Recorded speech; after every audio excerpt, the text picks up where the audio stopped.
بسم الله الرحمن الرحيم إن الحمد لله نحمده ونستعينه ونستغفره ونؤمن به ونتوكل عليه ونعوذ بالله من شرور أنفسنا ومن سيئات أعمالنا من يهده الله فلا مضل له ومن يضلله فلا هادي له ونشهد أن لا إله إلا الله وحده لا شريك له ونشهد أن سيدنا ومولانا محمدا عبده ورسوله أما بعد فقد قال الله تبارك وتعالى في كلامه المجيد وفرقانه الحميد بعد أعوذ بالله من الشيطان الرجيم بسم الله الرحمن الرحيم يا أيها الذين آمنوا ادخلوا في السلم كافة وقال الله تبارك وتعالى إنا أنزلناه في ليلة القدر وما أدراك ما ليلة القدر ليلة القدر خير من 1000 شهر صدق الله العظيم رب اشرح لي صدري ويسر لي أمري واحلل عقدة من لساني يفقه قولي سبحانك لا علم لنا إلا ما علمتنا إنك أنت العليم الحكيم ربي زدني علما.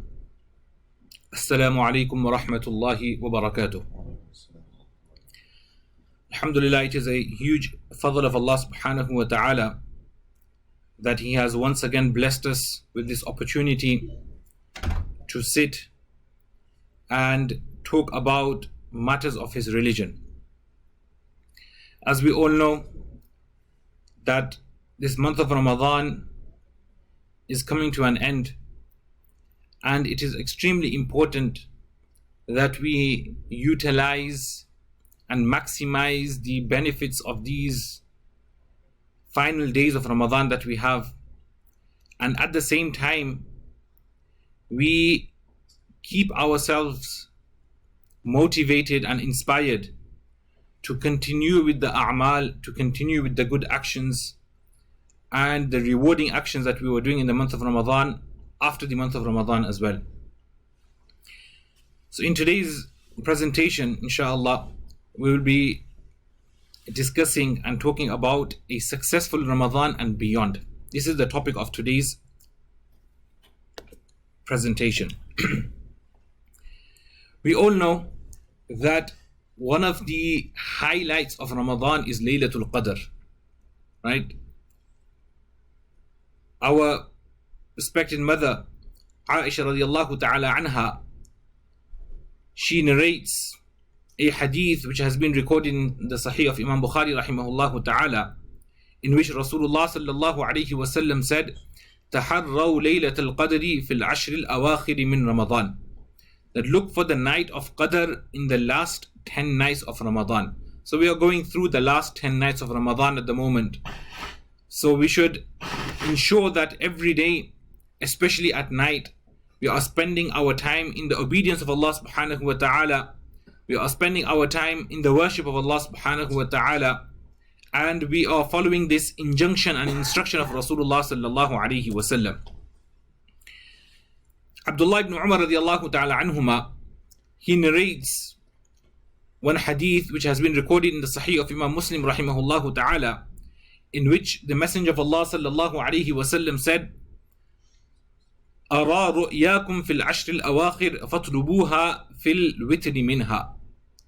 In this hadith, Abdullah ibn Umar radiallahu ta'ala anhuma is relaying to us a statement of Rasulullah sallallahu alayhi wa sallam, which is talking about Laylatul Qadr, that look for Laylatul Qadr, search for it in the last 10 odd nights of Ramadan, i.e. the 21st, 23rd, 25th, 27th or the 29th.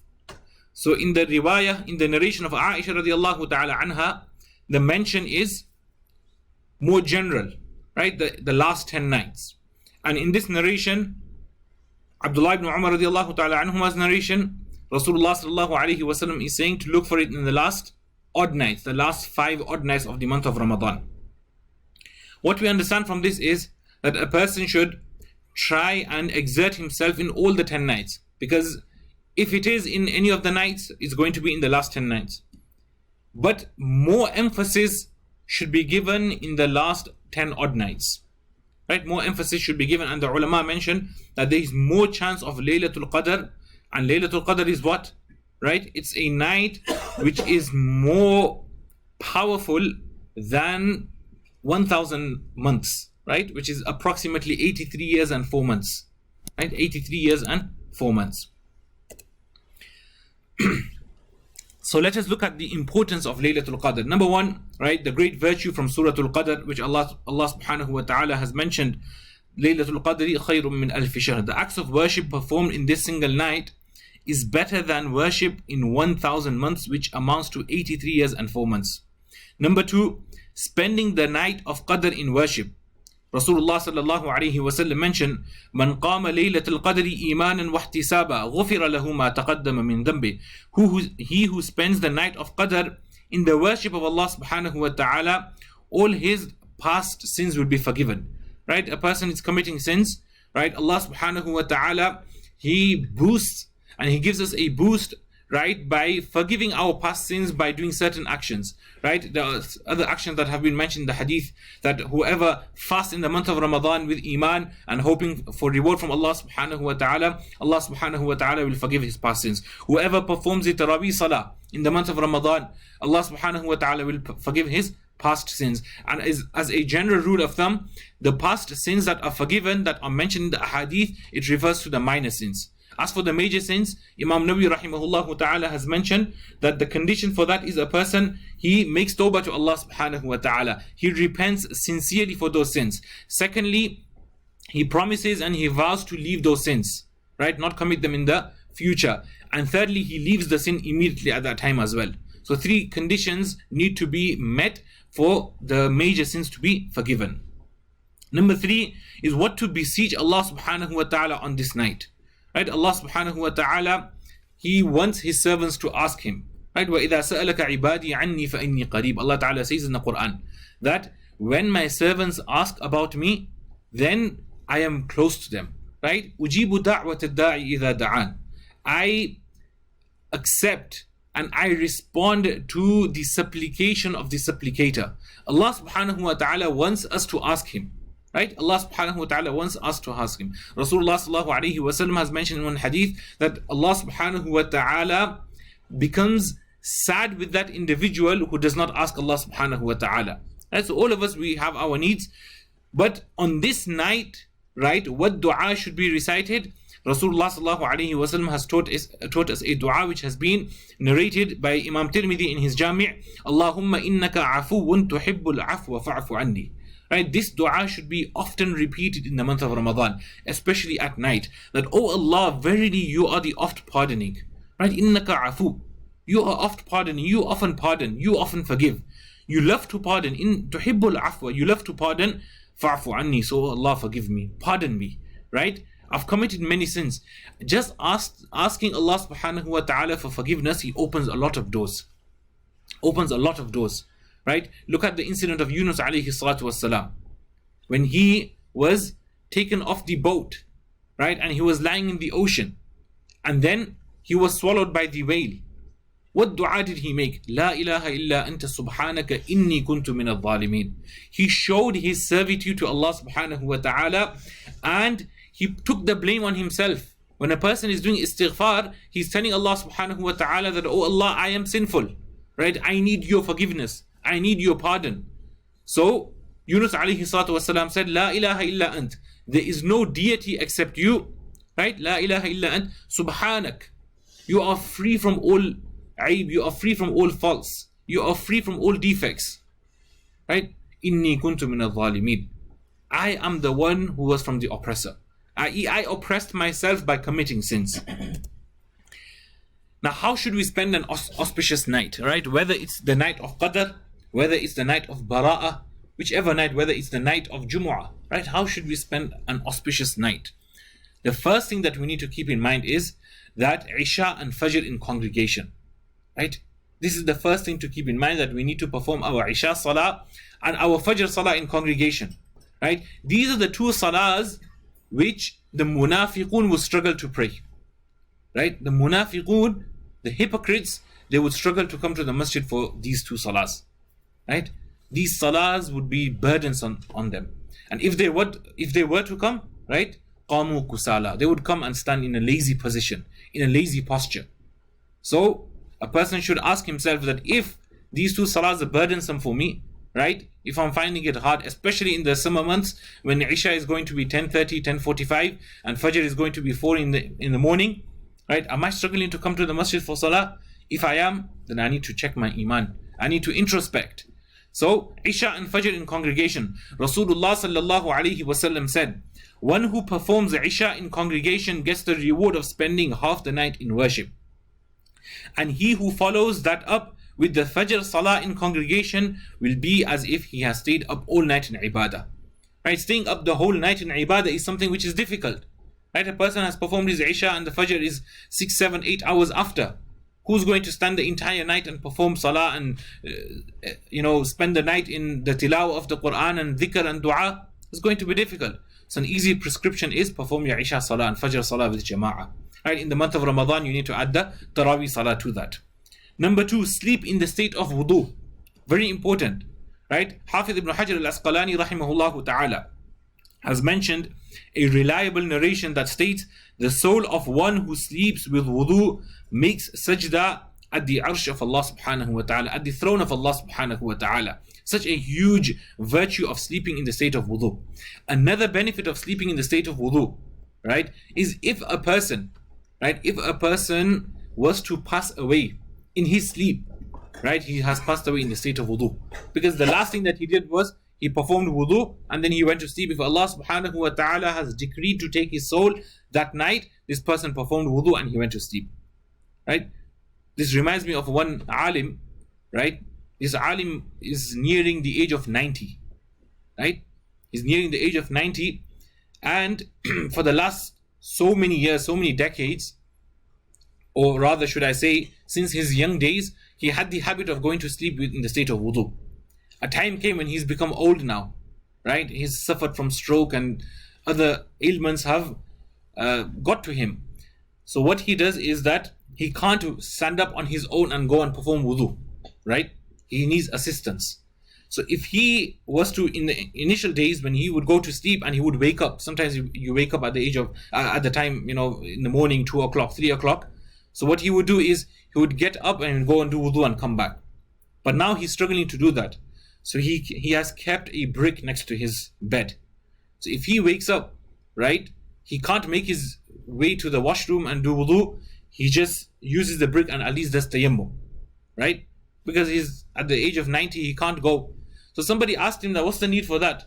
So he said, I don't know if I'm going to pass away that night, right? And I don't want to pass away in a state that I've performed wudu, so that when the angel comes to me to take my soul, right, I am in the state of tahara. I'm in the state of purity. But I can't make my way to the washroom to make wudu now, so I just make tayammum. If I was supposed to pass away, I would say to Allah subhanahu wa ta'ala, this is the best that I could do. So Allah subhanahu wa ta'ala has given us, alhamdulillah, health, right? One of the things that Rasulullah sallallahu alaihi wasallam has told us to take benefit from, right, is our health before our illness. So we should try and make this a habit. Number 3 is abstain from sins, right? This is something that we need to do throughout the year, right? 24/7, we need to refrain from sins. But at least on this night, right, we need to refrain from sins. It is not logical to fill the bucket when it has a hole. A person is filling the bucket up with water, right, but there's holes inside that bucket, right? He's filled it up here. By the time he gets to the entrance, most of the water, if not all, would have been exited from the bucket. Everything would have been spilled. So a person is doing good actions, right? You've got a bucket, right? You're filling it up with good actions, but you're making holes by committing sins, whether minor or major sins, right? Misusing the eyes, swearing, disobeying the parents and elders. A person is just creating holes in that bucket, right? At the end of the day, right, this person thinks, alhamdulillah, I performed salah, right? I was in jama'ah, I was reciting the Qur'an, right? On the day of Qiyamah, right, when we stand before Allah subhanahu wa ta'ala, we see all of that's gone into vain. Why? It's because we committed sins, right? So this is very important. One should especially free the heart of any ill feelings or malice towards fellow Muslims. Number 4, clear one's heart from ill feelings. The ulama state that those who harbor ill feelings are deprived of Allah's mercy and forgiveness on occasions like these. All these auspicious nights that we have, when a person, right, he commits sins, or a person is a perpetual sinner, especially these kind of sins, right? Number 1, being an alcoholic, right? An alcoholic person's tawbah, his repentance on this night is not going to be accepted. This person will be deprived of the mercy of Allah subhanahu wa ta'ala. Number 2, one who disobeys his parents. Number 3, one who severs family ties, who breaks family ties, right? There's a dispute going on in the family, right? I don't want to know you anymore, right? Sometimes it happens with the parents, right? The parents, they say something which we cannot digest, right? I don't care, I don't know you, right? And we leave the house, right? So you can spend the entire night in ibadah, right? But these things are taking place in your life, there's no point, right? So sort these things out first. One who harbors ill feelings for others, right? Harboring ill feelings for others is so severe that Rasulullah sallallahu alaihi wasallam has mentioned that this person is going to be deprived of the mercy of Allah subhanahu wa ta'ala. Right, then the 5th point, perform 2 raka'at of salah, right? This is optional, perform 2 raka'at of salah. The next thing is stop the sin that one is repenting from, regret the sin from the bottom of your heart, make a determined pledge with Allah subhanahu wa ta'ala never to repeat that sin. And besides the 2 rakats of salah, the remainder are all fundamental. Okay, so meaning these things should be done. For tawbah and istighfar, these things should be done. So a person, what he can do is perform 2 rakat salatul tawbah with the intention of repentance, right? Perform the 2 raka'at, and for all the other things you have to do them, right? For your tawbah to be accepted, I mentioned before that Imam Nawawi has recorded these points that stop the sin that one is repenting from, right? Regret the sin, right? Have regret and remorse in your heart and make a determined pledge that you're not going to repeat it again. Number 6, engage in dhikr, right? Engage in dhikr, engage in dhikr. Remember Allah subhanahu wa ta'ala. Ala bi dhikrillahi tatma'innul qulub. The hearts, they feel content with the dhikr of Allah subhanahu wa ta'ala. Rasulullah sallallahu alayhi wa sallam has drawn a similarity between a heart that is dhakir and a heart that is not dhakir. He says it's like a house that is dilapidated and a house that is fully functional, right? A heart that does not have the dhikr of Allah subhanahu wa ta'ala is a dead heart, is a deceased heart, right? So what dhikr can we do, right? We've done the istighfar and tawbah, right? Now 100 times la ilaha illallah. The first kalima, right? The shahada, la ilaha illallah. The second is 100 times repeating the name Allah, right? Repeat the name Allah, repeat the name Allah. The ulama mention that if a person repeats the name Allah even without having the full concentration, even then it will have an effect on a person's heart, right? Just the mere repeating of this action will have an impact on a person's heart, right? The example that has been given is that you have a solid foundation, okay? You have a solid item. Just take a brick, okay? And one is that you get a power jet wash, right? And you spray it on the brick. It's going to basically penetrate the brick, okay? So that is the example. If a person does excessive dhikr, okay, and he's doing it with full quality, right? There's power in his dhikr, okay? So this is for the pious people that who are refraining from sins day and night in the worship of Allah subhanahu wa ta'ala, propagating the deen, right? And the other is that you open the tap, right? Or you put 1 drop at a time on the brick, right? On a branch of tree, whatever you have, right? It'll have an effect, but it'll be very slow, but there will still be some effect, right? So if a person is doing dhikr of Allah subhanahu wa ta'ala, right, and his heart is a little negligent, it still have an impact, though the impact is going to be slow, but there will be an impact. So keep this in mind.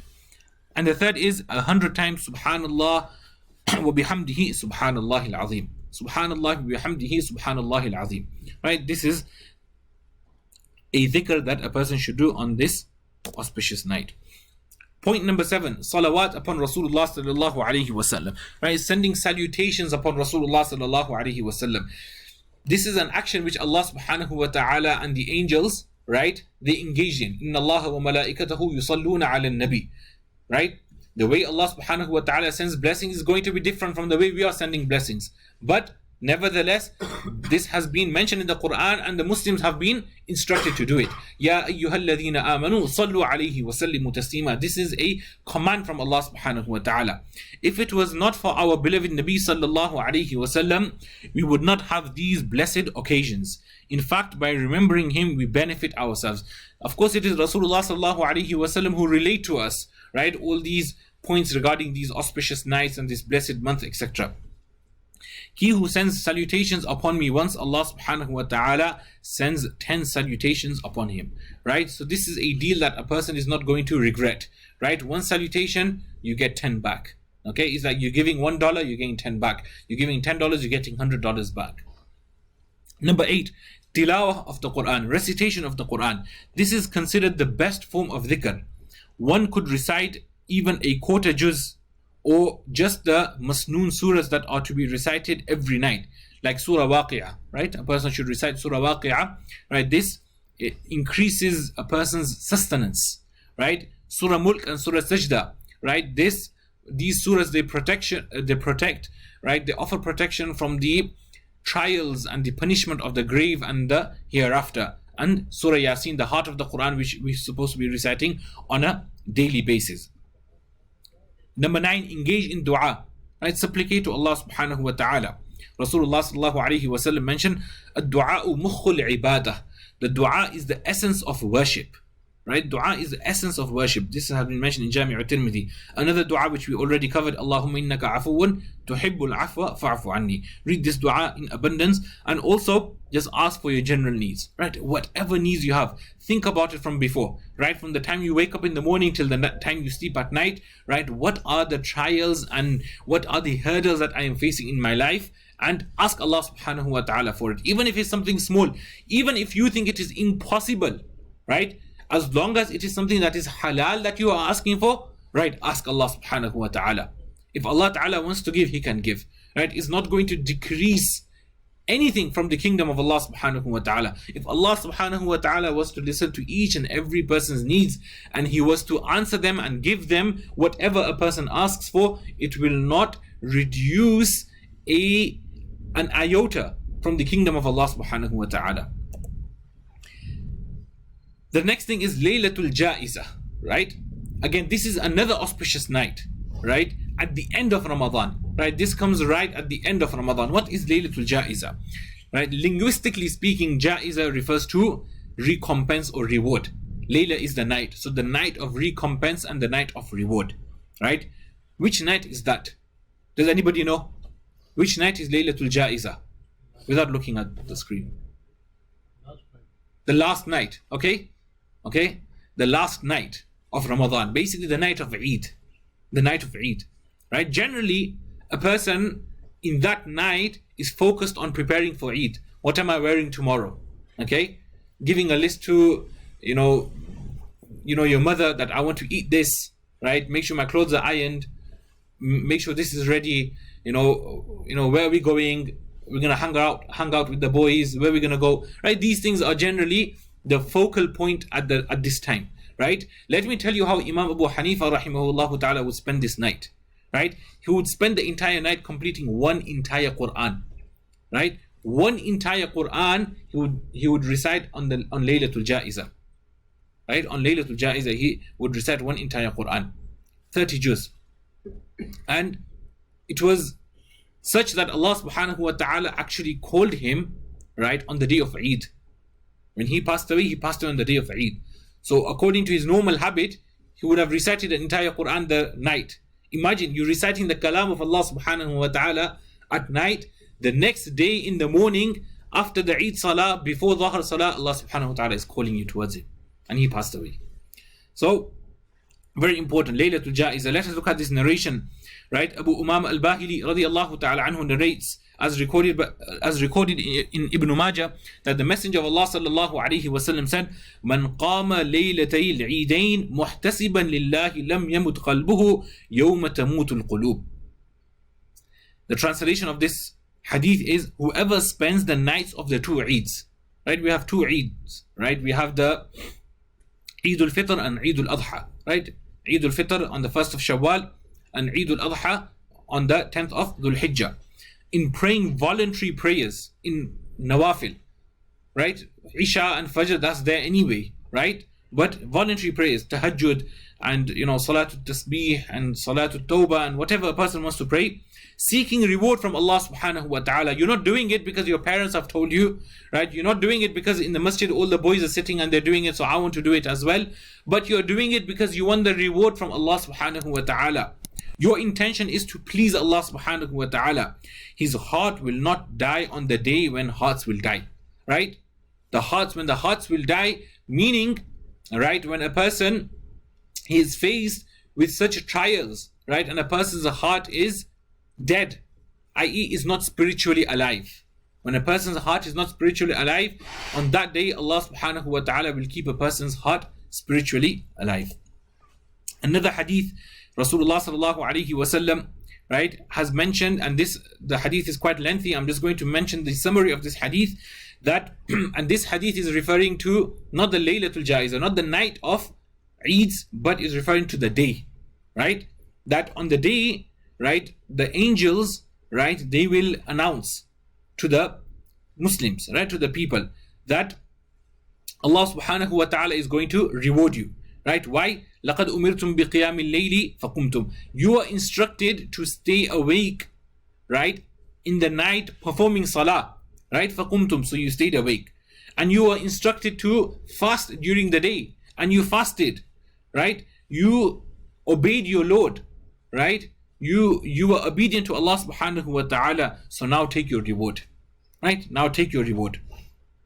So this is another fadila of spending the day, right, of Eid in the obedience of Allah subhanahu wa ta'ala. Now the only person who's actually going to benefit from this is if you spend the entire Ramadan properly, right? A person who spends the entire Ramadan properly, he's going to feel good in him, right, in himself, right? He's going to feel good within himself, that yes, alhamdulillah, I did good, right? Otherwise, on the day of Eid, we blend in with everybody, right? But deep down, we know that we weren't even able to complete a Qur'an recital, right? We carried on watching things that we weren't supposed to watch. We carried on disobeying Allah subhanahu wa ta'ala. So yes, in front of everyone, right, we are celebrating Eid. We are celebrating Eid. We are wearing good clothing, right? We are in the masjid performing Salatul Eid. We are going to eat food with our family members, right? But deep down, we will have that regret that I did not fulfill the commandments of Allah subhanahu wa ta'ala the way I was supposed to fulfill the commandments of Allah subhanahu wa ta'ala. Right, the next thing that we are going to look at is Fidyah, right? This is an important aspect of the month of Ramadan, right? The Fidyah for missed fasts and Salahs, right? So, what is Fidyah, right? So, Fidyah is only paid by a person whose sickness which renders them incapable of fasting is permanent, right? And there is no hope of recovery. So, a person has got such an illness, right, due to which he can't fast. The illness is permanent, there is no hope of recovery, right? Or an extremely elderly person who is not physically capable of fasting at all. So one is that a person is not able to fast due to an illness, right? A second is a person is so old, right, that he can't fast, okay?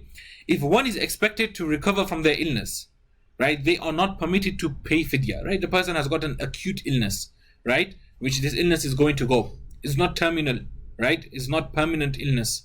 Okay, so this person, he will have to do qada of those fasts. He'll have to make up for those fasts. He can't just give Fidyah. Okay, rather they will be required to make qada of the fast miss. Right, so just say a person, he started the month of Ramadan, right, and he got a severe infection, and the doctor told him that you're not able to fast, you can't fast because this is going to aggravate your illness, right, and you need to have certain medications at certain times, otherwise you've got a problem. Okay, in that case, right, this person is not going to say, okay, fine, I can't fast, let me just give the Fidyah and move on. No, you have to make up for it after the month of Ramadan. Okay, after the month of Ramadan, whenever you get a chance, right, as soon as possible, keep the fast. If you can fast intermittently, right, so meaning a person can space the days out.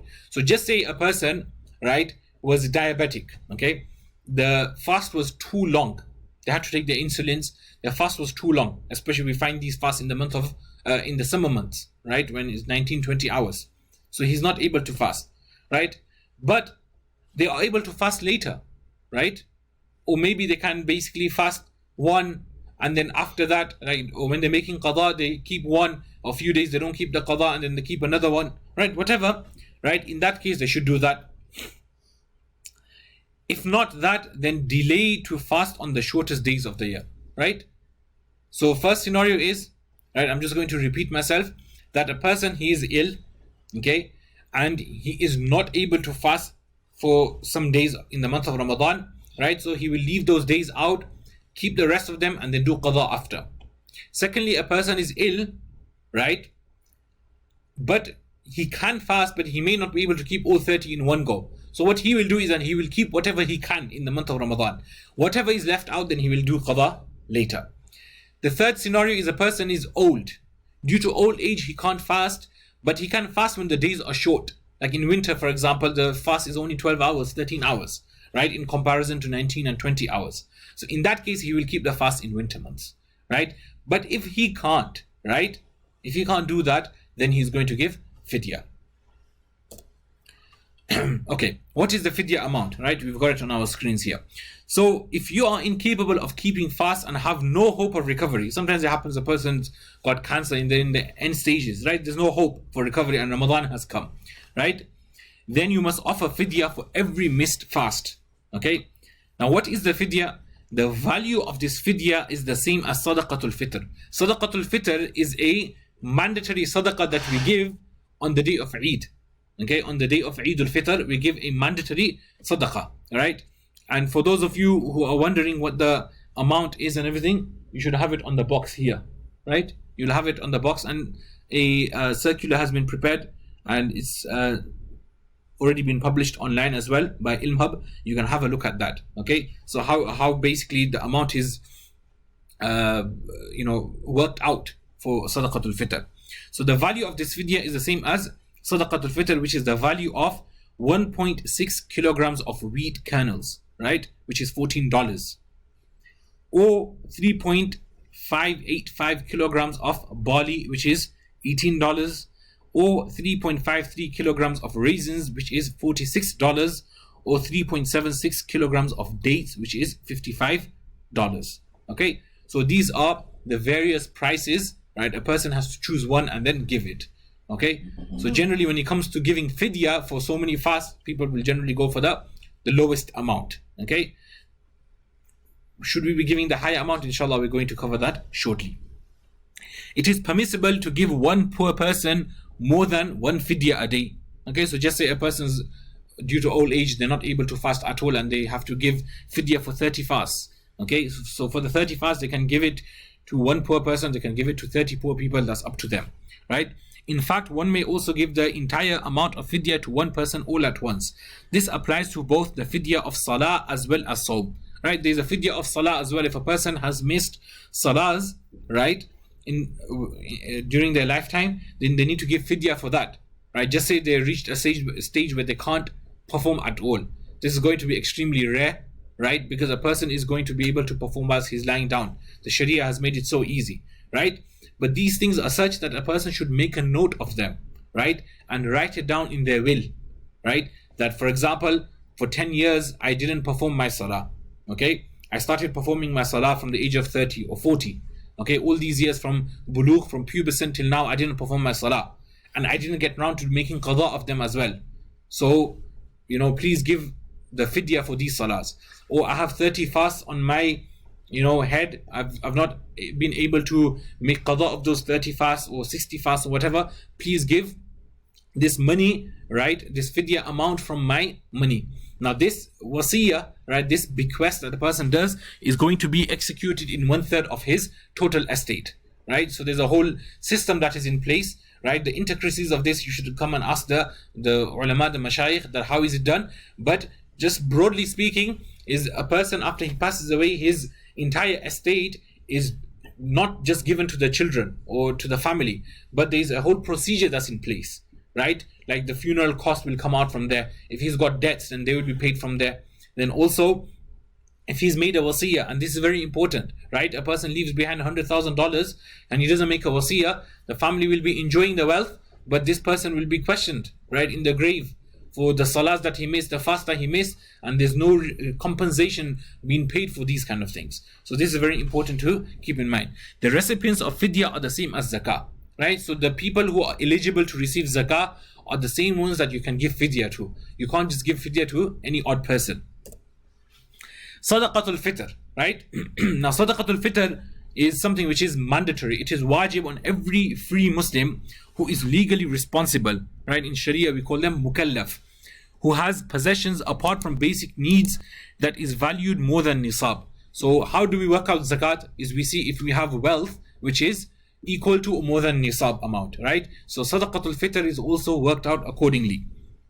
A man must pay for himself and his dependents, i.e. his young children, right? So a man is responsible to pay for himself, and if he's got children who are not baligh, who are not mature yet, who are not pubescent yet, you're going to give it on their behalf, right? Not his wife, right? He's not responsible to give it on behalf of his wife. If he wishes to do so, he can do so, but her wealth will be taken into account separately, whether she qualifies to pay or not, right? A minor and a mentally insane person who has wealth equivalent to nisab, what should be done about them, right? The father or the guardian should discharge the minors or mentally insane person's Sadaqat-ul-Fitr from their respective wealth. So if the child has got his own, right, wealth, which is mashallah, he's got $1,000, $2,000, right, in his own personal bank account, right, the father will give it from the child's wealth, or he can give it from his own wealth, doesn't matter, right? The father may also discharge it on behalf of them from his own wealth. This is also permissible. If the Sadaqat-ul-Fitr has not been discharged, just say the child's Sadaqat-ul-Fitr was not discharged and the child had that money, right? When he grows old, when he reaches puberty and he finds out, right, that I had wealth from the age of 8 till 14, right? All these years I had the money, 6 years, my dad didn't give him the Sadaqat-ul-Fitr on my behalf, right? The dad tells him, oh, I didn't know the ruling, I didn't give it. So for all the past years, the child will give it from his own wealth, right? So what is Sadaqat-ul-Fitr? What should be given in Sadaqat-ul-Fitr? So one may give any of the following in Sadaqat-ul-Fitr or their cash value. So either you give the item or you give the cash value, right? In wheat, you give half a sa' of wheat. Sa' is basically a measurement, right, that was used back in those days traditionally, right, which is higher of whole wheat kernels or flour, which is about 2.32 kilograms, right? The value of this is $14, right? Barley, right, you give 1 sa' of barley, which is 3.585 kilograms, which is $18, right? Then you have 1 sa' of raisins, 3.52 kilograms, which values to $46, and 1 sa' of dates, right, which is 3.76 kilograms, this values to $55, right? So how much should a person give? The minimum amount is $14, okay? A person can give more. A person has the capability, the financial capability of giving more, you should give more, right? Because this money is going to the poor people, right? And they are going to utilize it for their Eid, right? Just like we like to celebrate our Eid nicely, right? We should also wish for them to celebrate their Eid nicely. So the more we give, the more it is going to benefit them.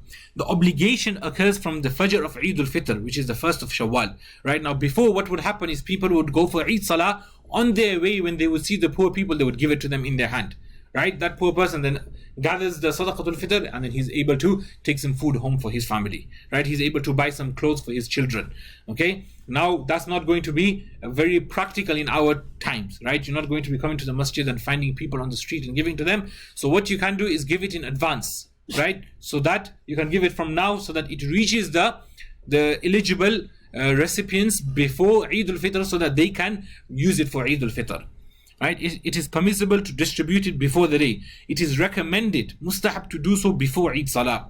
If not given on the day, the obligation to discharge it still remains. However, it is disliked to delay it beyond the day, right? If a person doesn't give it, doesn't mean, okay, the day is finished, I don't have to give it anymore. No, you still have to give it, but make sure that you give it beforehand, otherwise it is going to be makruh. Okay, this is the chart that has been prepared, right? It's been stuck on the boxes as well. It's also circulating online, right? I would recommend you to read through this, right, and understand this whole concept properly, inshallah.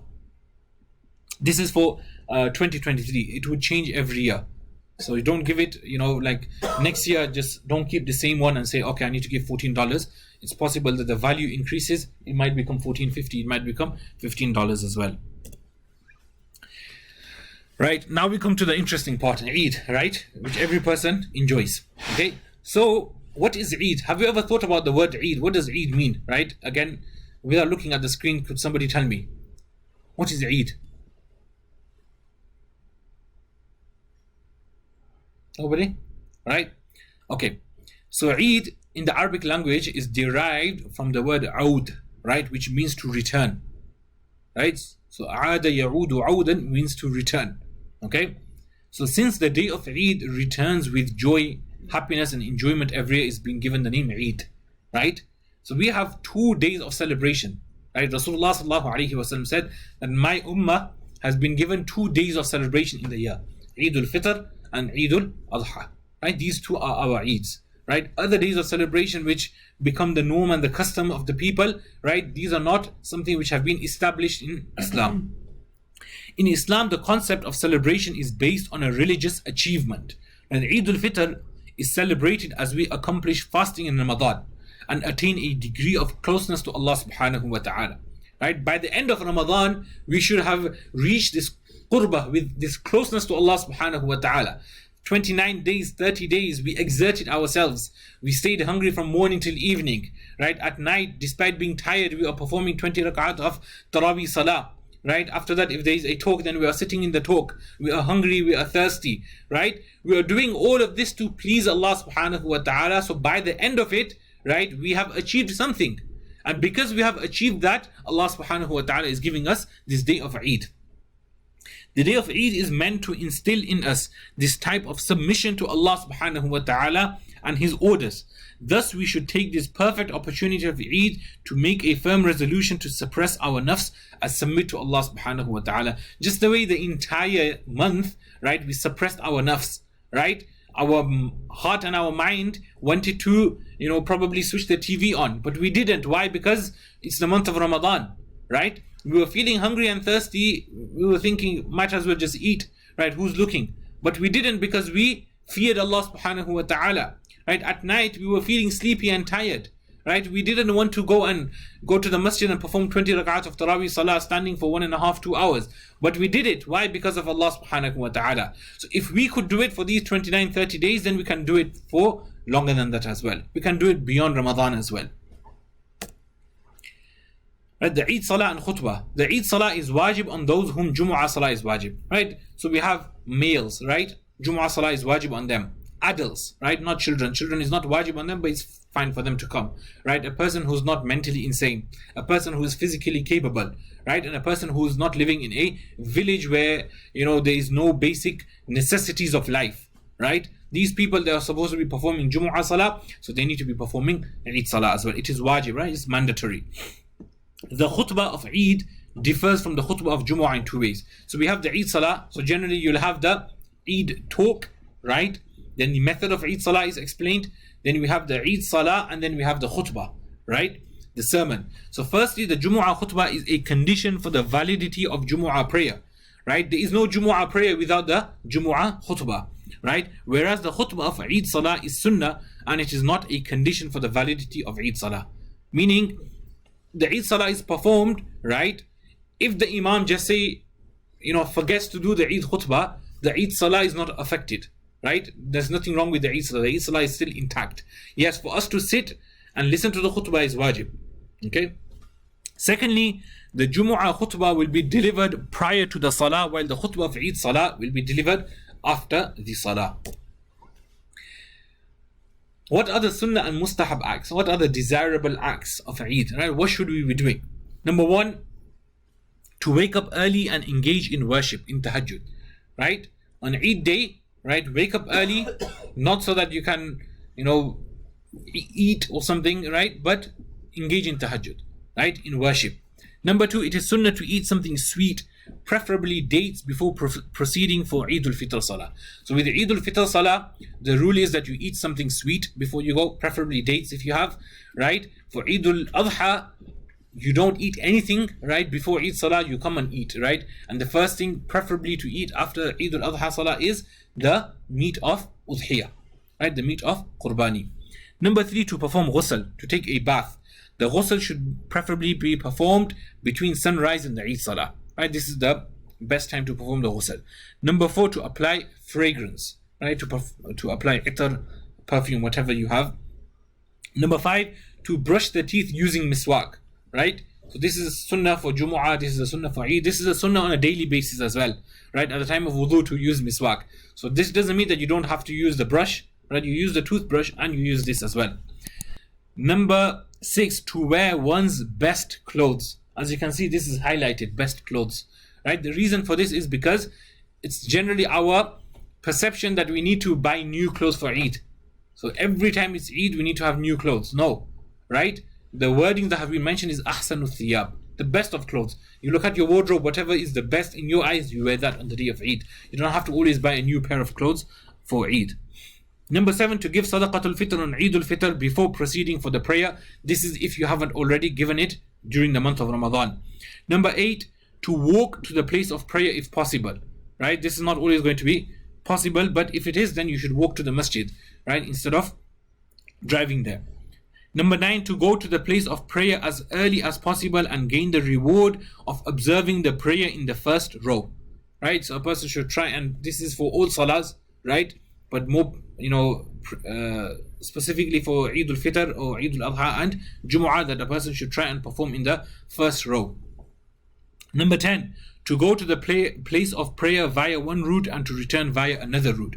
Right? This is again something which is mustahab. If a person can do that, should do that. If a person can't, then it's fine. Number 11, to express happiness by displaying obedience and gratitude to Allah subhanahu wa ta'ala. Right? A person should show the gratitude to Allah subhanahu wa ta'ala. Don't disobey Allah subhanahu wa ta'ala on the day of Eid. It is Allah who's given us this day. Right? The worst thing a person can do, right, with a person who's given somebody a gift is to misuse that gift in his eyes, in front of him. Right? A person gives me a real nice piece of clothing, right, and I use it as a doormat. Okay, it's going to be offensive. The person is not going to like it. So this entire body that we have, Allah subhanahu wa ta'ala has given us these two eyes, right? And we are using the same two eyes that Allah has given us to disobey Allah subhanahu wa ta'ala, to look at things that Allah subhanahu wa ta'ala has told us not to look at, right? We are using the brain to think of things which you're not supposed to be thinking of. We are utilizing this tongue in the disobedience of Allah subhanahu wa ta'ala, in swearing, in shouting at your parents, right? So these are all gifts from Allah subhanahu wa ta'ala, and the best way that a person can show gratitude for a gift is not misusing that gift.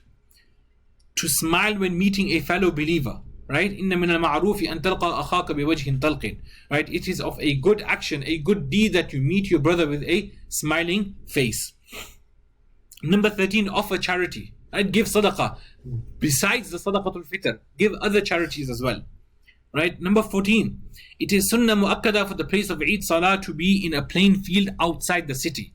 This is sunnah, right, which Rasulullah sallallahu alaihi wasallam would practice, but it is not a prerequisite for the Eid Salah. So if the Eid Salah is not in a plain field on the outskirts of the city, but it is inside the masjid, it is still going to be accepted and valid. Number 15, to continuously recite the Takbir al-Tashriq from home till the commencement of the actual Eid Salah. Right? This is something which is supposed to be done in Eid al-Adha. More specifically, you have the Ayyam al-Tashriq, which a person is supposed to be praying it after every Salah. Number 16, it is sunnah to continuously recite the Takbir quietly whilst going to the place of Salah on the day of Eid, Eid al-Fitr, and to read it audibly on the day of Eid al-Adha. So on the day of Eid al-Fitr, right, a person would recite the Takbir silently, and on the day of Eid al-Adha, a person would recite it aloud. Now the Eid Salah, right? How is the Eid Salah performed? So the Eid Salah consists of 2 raka'at of congregational prayer, jama'ah, without any adhan or iqamah. So there's no adhan, there's no iqamah prior to this Salah. The Salah will be performed in the same method as an ordinary prayer, but with the addition of 6 extra takbirs and raising the hands with every extra takbir. Right, the time for Eid Salah is after sunrise to midday. So the method of Eid Salah is going to be explained, right? Wherever you're performing your Salah, the Eid Salah is going to be explained there. The method is going to be explained there. Make sure you listen attentively. When the extra takbir is going on, you don't end up going into ruku, right? This generally happens, like, at least you get quarter congregation who's going into ruku, somebody's going to sajda. Greetings on the day of Eid, right? How do we greet one another on the day of Eid? To extend greetings on both the Eids is permissible as long as it is not regarded as being something necessary. Meaning you don't consider this to be an intricate part of Eid, that you have to go out and greet people, right? It's permissible, right? And how should we do it? The advisable method is تقبل الله منا ومنكم. This is the method of the Sahaba radiallahu ta'ala anhum, to say تقبل الله منا ومنكم, may Allah subhanahu wa ta'ala accept from us and you. Right? You can say Eid Mubarak as well. Okay, if you don't know تقبل الله منا ومنكم, sing Eid Mubarak. Right? As long as you know that the actual method is supposed to be this, but it's not coming on my tongue, say that. Right? Handshake and embracing each other after the Eid Salah and Khutbah is neither Mustahab nor Sunnah. Okay, it's not Mustahab to do that. It's not Sunnah. As soon as the Eid Salah is done, you know, jumping around and meeting one another. If one regards it to be something necessary for Eid celebration, then it will be an innovation. It will be a bid'ah. Right. This brings us to the end of Ramadan. Okay, so this is our Ramadan complete. Alhamdulillah. Right. Now the next thing that we are going to look at is the sixth fast of Shawwal. Okay, the sixth fast of Shawwal. So what is the benefit of keeping the sixth fast of Shawwal? Okay. Firstly, look at this diagram here, right? On the screen you have, right, the 30 days of Ramadan, right, plus the 6 days of Shawwal equals to 1 year of fasting, right? 360 days. So it comes up to about 1 year of fasting. Right, so you're getting a whole year of reward, as mentioned by Rasulullah sallallahu alaihi wasallam. Man sama Ramadan thumma atba'ahu sittan min Shawwal kana kasiyam ad-dahri. Anyone who keeps the fast of Ramadan and follows them up with the sixth fast in Shawwal, then it is like a year's fasting. Right, Rasulullah sallallahu alaihi wasallam has given us this promise. So a person should try and basically fast in the month of Shawwal. If we done it for 30 days, I'm pretty sure we can do it for 6 more days, inshallah. Number 2, every good deed brings forth 10 of its kind. Right? Man ja'a bil hasanati falahu ashru amthaliha. So you fasted actually 36, but it's multiplied by 10. That's how it becomes 360. Whoever brings a good deed shall get tenfold the like of it. And number 3, fast an entire year, 30 days. Again, coming back to this diagram, 30 days Ramadan fast times by 10 of its kind is 300 days worth, which is 10 months. 6 days of Shawwal times by 10 of its kind equals 60 days worth, which is 2 months. So you get the reward of 12 months of fasting. Right? So imagine that just by keeping 6 extra fasts in the month of Shawwal, you've got the reward of fasting for 12 months. Right? Now, some carrying lessons from Ramadan. Right? Now this is extremely important, right? We've put so much effort in the month of Ramadan. We don't want all of this to go to waste after the month of Ramadan finishes, right? We don't want to start off from scratch when the next Ramadan comes. When the next Ramadan comes, we are prepared for it. So the first thing that we need to do is recitation of the Qur'an, right? Do not lose the momentum, right? You've been reciting the Qur'an in the month of Ramadan. Carry on reciting after the month of Ramadan. You may decrease the amount that you are reciting. In the month of Ramadan, you were free. You may have got holidays, right? You had more time on your hands. You were reciting more Quran. At least recite a bit. At least recite 1 juz. At least recite a half a juz. At least recite a quarter juz. But recite some Quran, right? On a daily basis. حب الأعمال إلى الله أدومها وإن قل. Rasulullah sallallahu alaihi wasallam said that the most beloved of actions in the sight of in the sight of Allah subhanahu wa ta'ala are those that may be less but they are perpetual. Right? Those fasts that are those actions that are perpetual, they are more beloved in the sight of Allah subhanahu wa ta'ala, rather than those actions that a person after Ramadan in the first month of Shawwal, he's completed 5 Qur'ans and after that nothing all the way till the next Ramadan. Right? So keep it going, right? Half a juz, quarter juz, whatever you can do. Continue to recite a little of Quran on a daily basis.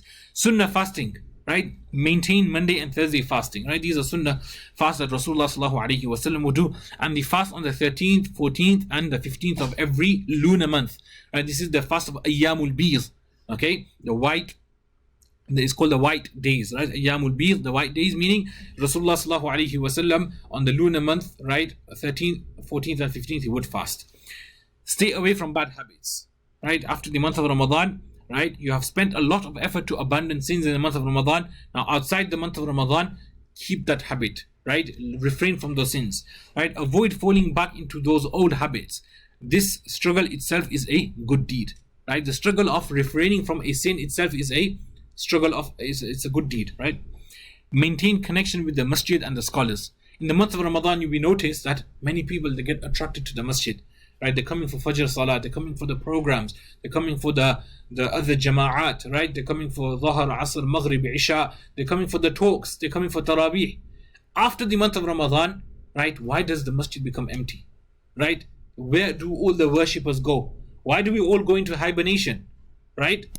The Musallis are there, the Muslims are there, right? It's not like everybody's just vanished and disappeared all of a sudden. It's just that we're not coming. And the biggest proof that people are still there is because they just look at the day of Jumu'ah. The masjid gets so full, right? So that means the Muslims are around, but they're not coming for all the other salahs. Allah subhanahu wa ta'ala has given the bounty of His own house and company of heirs of His beloved Messenger sallallahu alaihi wasallam through Ramadan. Do not turn away this huge blessing in the rest of the year. And Fara'id Nawafil, the last thing. The month has trained you with punctuality on your daily fara'id and charting your days around salah. Right? In the month of Ramadan, we're doing all our fara'id. Right? More than that, we're doing our nawafil. We are doing the sunan. Right? We're doing the mustahabbat. So in the month of Ramadan, if we can do it, we can also continue with that after the month of Ramadan. Exert to keep the schedule and beautify it with daily nawafil after the month of Ramadan. Right? Start off with one salah. Right? Okay, so we've got the 5 daily salahs that we need to pray. Okay, we've got the witr. This much we have to do. The sunnats that we have surrounding them, we do. Beyond that now, right, choose one that is going to be easy for you. I'll perform my ishraq every day for the next 1 month. I'll perform my duha for the next 1 month. Right? Then after you've done that one salah for 1 month, then build on it. So you've done your ishraq, now put duha into it as well. Right? You've done duha, then put awabin, which is the salah after maghrib. Right? Once you've done that, then introduce tahajjud as well. Right? So slowly you build up on your nawafil. Right, this brings us to the end of our presentation today. May Allah subhanahu wa ta'ala accept us and may Allah subhanahu wa ta'ala enable us to carry out these advices and these points after the month of Ramadan. Ameen wa akhiru da'wana alhamdulillahi rabbil alameen.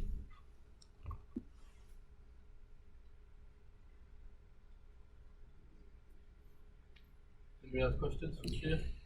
Yes, you can ask questions. If I know the answer, inshallah, I will surely help. And if not, then we've got senior muftis up behind, so inshallah he will be able to assist. Those who do not fast, how much is that pay? Those who do not fast, the minimum is $14 per fast. Only in 1 day, per day. Yeah. 3 days multiplied by 30. Yeah. Yes. People who intentionally miss a fast, Yes. how do they make up for the fast? So a person who intentionally misses a fast from the beginning, so he didn't start the fast, right? One is that you start the fast and then you intentionally broke it. Okay?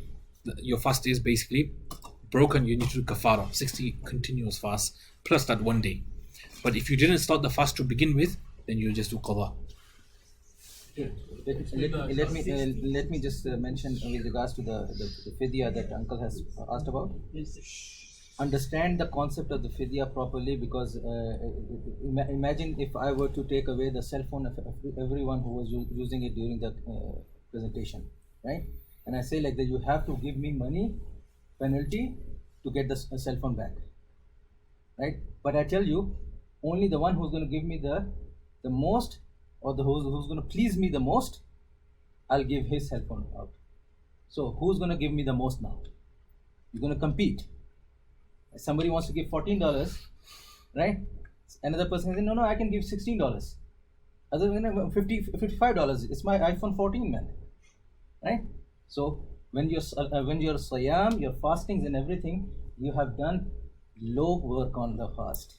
We know we did not do the fast properly. When you miss out on those fasts and when you have to pay that fidya out to Allah subhanahu wa ta'ala, are you going to go for the $14 minimum, or are you going to compete to try to give most so you can gain the pleasure of Allah subhanahu wa ta'ala, so Allah can forgive, right? That's the concept behind it. Same thing is with the Sadaqat-ul-Fitr. Same thing. Any shortcoming during your Ramadan time, you want to fulfill it, expiate it through your Sadaqat-ul-Fitr. So don't be cheap in giving it out. Only $14, I'm done, right? No, rather you want to give more, so Allah is pleased, so Allah forgives any kind of shortcomings, right? Carry on. Next question. Sheikh, I was asked the kafara, if you could just explain it 60 days, because there's a lot of new satis when do you have to do the 60 days continuous? And what if you miss multiple, like let's say from age 15 to 19, I never fasted properly? How would I make up for all of those fasts? So there's two things. One is that you didn't fast, and one is you broke your fast. The breaking. Okay, so if you didn't keep a fast, the penalty for it is just qada. So just say a person didn't start the fast at all. For 3 years they didn't fast. How many fasts is that roughly? 90. Right, so you need to do 90 qada fasts. Then the other one is kafara. When does kafara come into action is when you started a fast, right, and without a valid shari'i excuse, you broke it, you ate, right, you drank. Okay, so these things, this is called kafara. Now you need to give kafara. So kafara is 60 fasts continuously. So you need to keep the fast in such a way, right, that the Eid days don't come in between. So you don't do it in Eid al-Adha time, right, the 4 days that you're not allowed to fast, right, the days of Tashriq and Eid days and all of that. You make sure that that doesn't come in between. So you need to keep 60 continuous fasts. It has to be consecutive. And if you break it, then you have to restart it, right? That's kafara, right? If So for one fast is 60 consecutive days? yeah, For one broken. Yes. yes, We are hoping in one Ramadan you won't be breaking more than one, right? it's per Ramadan. But in case you break more than one, then you still have to do 60. Okay. But in 2 different Ramadans you break 2 different, right? One last year and one this year, then you have to do 60 for 2. 60. 120. But if in one Ramadan it's multiple, Yes. for that whole Ramadan you can do 60 or for each day? No, 60. 60 for all of them. And the qada of the one that you broke as well then. And then also, what breaks a fast? For some other religions, For that we did an entire presentation. Yeah, The first presentation that we did. if you go onto our YouTube, you will find the whole Ramadan workshop. It explains all of that completely, Yeah. inshallah. Here, the purpose of this one was now we are completing up our Ramadan, and we want to now finish at the high note and continue on after Ramadan properly, right? Those aspects over here. If a person commits a sin on Laylat-ul-Qadr, is it multiplied as well for 83 years? No. And there's a message circulating around that just like a reward is multiplied countless times, sin is also multiplied countless. That goes against the mercy of Allah subhanahu wa ta'ala. But from a human's perspective, we shouldn't, obviously, because it's such a blessed night. So. What about Ramadan itself? A person is committing sins, but sin is multiplied as well? It's not so much as multiplied, rather its gravity increases. So it's more severe. Yes, because just like we have, out of the 12 months, we have 4 sacred months, right? Ashharul Hurum. Now, in those 4 sacred months, and just like your actions have become like a little bit more prominent and significant, your ill deeds also become a little bit more grave, right? So yes, we should not be doing it. It's exactly like this. One of us, we like to smoke, right? Smoking is not good, should absolutely abandon it. We smoke, and that causes foul mouth and everything. But a person is smoking outside, right? And we say like, oh no, he's not doing good. But what if he comes in the masjid and starts smoking over here as well? It's the house of Allah, right? So there is gravity to it, right? Just like any action that you do in the masjid, it'll be elevated. Similarly, you do something else, Allah will not be pleased about it. Allah is going to say like, well, come on, show some decency, right? So it's the same thing. As Master said, let's say if a person buys some amounts to make it was a secret. He's making them up, but in the process he dies. Should he still make a will that if I do die and I'm not done with Fidya? Yes. So a person should be continuously updating his will. So even with Salahs, for example, right? These days very easy. Google Drive, share it with somebody, right? So that after you pass away, they can have a look at it, right? Keep updating. So just say you made a list of 1,000 Salahs, 1,000 Fajr, 1,000 Dhahr, 1,000 Asr, right? And you probably did 500. So update it. Now you've done 500. You've got 500 left. You have 300 left. Even with the Sawm, update it, so that in there that you've written per salah, per fidya, a amount has to be given, fidya amount has to be given, and is continuously being updated. Keep in mind that all these ibadah, the fara'id and everything, when Allah subhanahu wa ta'ala makes it binding upon us and we don't do it, it becomes like a debt, like a loan. So just like you will keep a track of the loan, because you know the person who gave you the loan, he's going to come after you and he's going to ask about it, right? So same like this. You have to make sure how many salahs I have to perform, how many fasts I have left, and how many I'm completing and everything. Just so that, and even if I have to die, then even after me, there is some way that I can please Allah subhanahu wa ta'ala just to get them off. Fasting in Shawwal, did it have to be in order? 6 days of Shawwal. You can keep like 2-3 in 1 week and then 2-3 in the next one. You can also utilize some of the utilize, because there are a Sunnah fast throughout Shawwal as well, Monday, Thursday, 13, 14, 15. So you can utilize those days and complete as well. So like for each salah is one fidya? Yes, correct. And for Witr Salah is another fidya. So every day there is going to be 6. So if you're doing calculation, minimum 14 times 6. Who's the brainiac?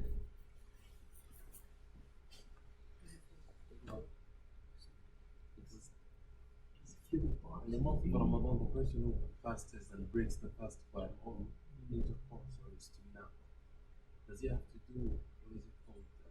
Kafara. For intercourse, yes, right? Kafara. For istimna, it's qada. But that doesn't mean that there is no sin for it. Yeah, it's still sinful. Yes. Why do we delay Asr a lot? Why do we delay Asr? Asr? Yeah. Here? Yeah. And because we are delaying, we're trying to come out of the difference of opinion between the Imam Shafi'i rahmullah and Imam Abu Hanifa rahmullah. Imam Abu Hanifa rahmullah says that the Asr Salah has to be delayed according to from his hadith evidences.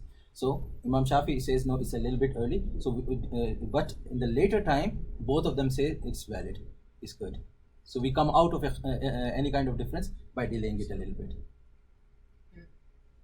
Sheikh, isn't it best that you try to make up your salahs and then when you're like old enough, then you pay fidya, but for you should try to start like. No, fidya is a last resort. Fidya is an absolute last resort. So if you can pray your salah, even if it takes you 50 years, you have to make qada. Keep on making qada, right? Because you pay the fidya and you are able to pray, your fidya is not counted. It's just a sadaqah. Can you make intention for sunnah and qada in one salah? Combining sunnah and qada. In one salah? Yeah. No. So qada has to be on its own. Yeah. When you're fasting, in the morning, you must see that you gotta do what is it called, niyyah. What if you don't do niyyah on that day? Does your fast still count? Or else you do niyyah on the first day of Ramadan and you say, inshallah, I'm gonna make niyyah, I'm gonna fast for 30 days. Your niyyah, you have until in the morning, Da'watul Kubra, like a little bit before midday, to make the intention for Ramadan fast. But this is why we teach everyone to make utter the intention while making the sahur, because everybody wants to eat the sahur, right? So utter the intention at that time so that you're conscious that I'm about to fast. Some ulama have even mentioned that because fast becomes binding upon you, even if you do not have the conscious intention, automatically that intention is there, right? So in order for you to not fast, you have to make an intention that I'm not fasting. Otherwise, the default expectation from Muslim is, yes, he is going to fast. Why would he leave it out? What should take more prominence, a person's qada salahs or sunnah nawafil, etc.? A person, if he can do both, then he should do both, right? So he's managing to perform his sunnah and nawafil, right? And he's doing the qada, then that's good. But with sunnah mu'akkada, you can't omit it without a reason. So sunnah mu'akkada you'd have to perform, and in place of sunnah ghair mu'akkada, if you want to perform your qada, then you can do that. So for example, somebody, they don't write a will regarding their Fidya, and their son or daughter just give it on their behalf. They can give it from their own side, yes, So if they from their own wealth. If there's no will and they take it out from the estate, that won't be correct. with their own money. Yeah. What about the person who prays, who died, and he had some qada prayers and he didn't pray? How is he gonna? That's why we just explained that he should put it down, write it down, to take in his will that they should What if take. he doesn't? Then, as he said, that his family members can give it from their own side. Yeah. Keep in mind when the family gives it out, it's more like a family's desire that Allah should forgive him, right? Otherwise, it was his duty that he should make arrangements for it beforehand.